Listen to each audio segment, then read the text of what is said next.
DPO said I should go back to home. Say the following morning, being 25th of July, I should come. They will go to that mortuary and see the body of my daughter.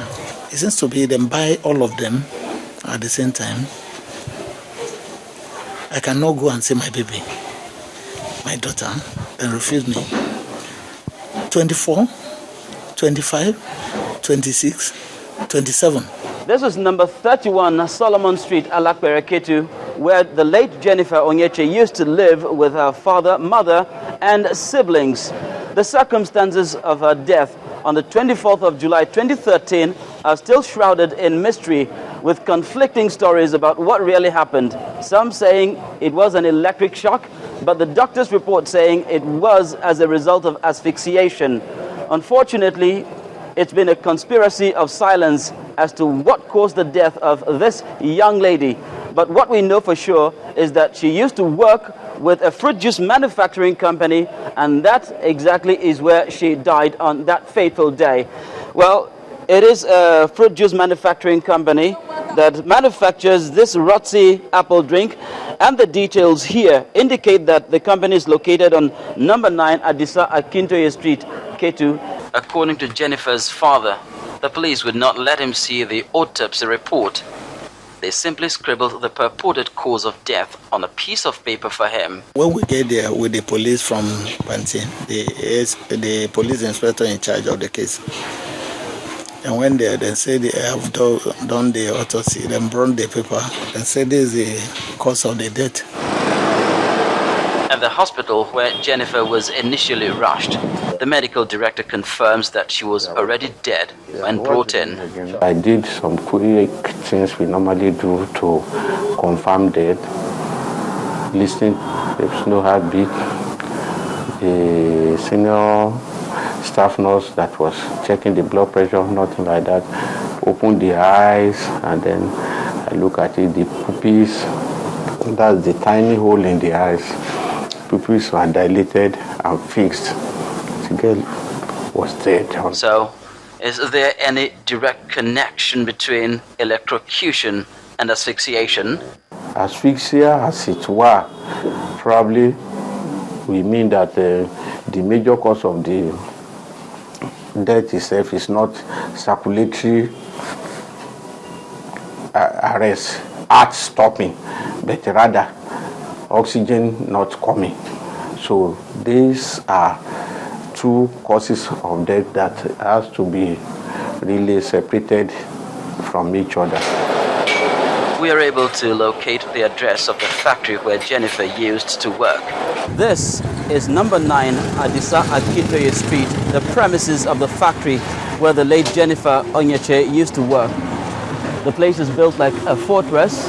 There is no sign identifying the address of the factory, but going by the way houses are numbered in Lagos, this evidently is number 9. The building there is number 7.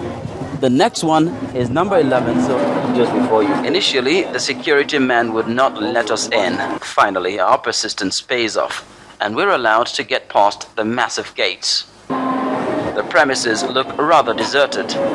There are various empty containers and virtually no activity.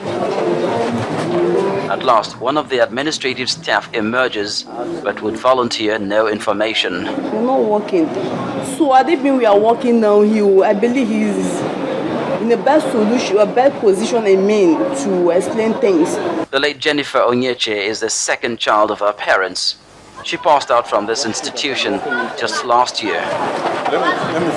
It was the director of studies at the school, Mrs. Fumi Eribanke, who brought Jennifer's death to our attention. During her last graduation ceremony, some of our classmates came around to attend the graduation ceremony.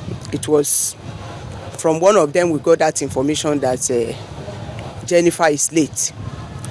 So after the graduation, I asked the principal and 2 teachers to visit the parents to find out the cause of the death.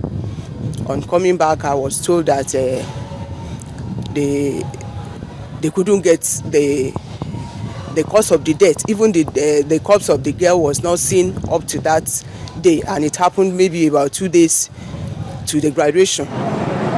Visits to the State Criminal Investigation Department handling the case draw another blank. The only thing we could get to find out is that the case is still being investigated. Meanwhile, the mystery of Jennifer's death persists. So we should plan how to bury that girl before the case goes on. We cannot leave the body at the mortuary like that. It'll be a scientific feat to establish the correlation between Jennifer Onyeche's purported electrocution and then asphyxiation. The conspiracy of silence from Jennifer's employers and the police continues to heighten the mystery. Will this innocent teenage victim get justice? For The Big Story, Charles Eruka, Channels Television News.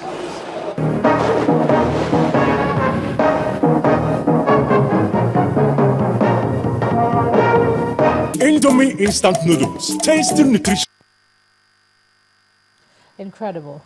Now, when the news at 10 returns, malaria vaccine showing promising results developed in the US. That's in a moment. Stay with us.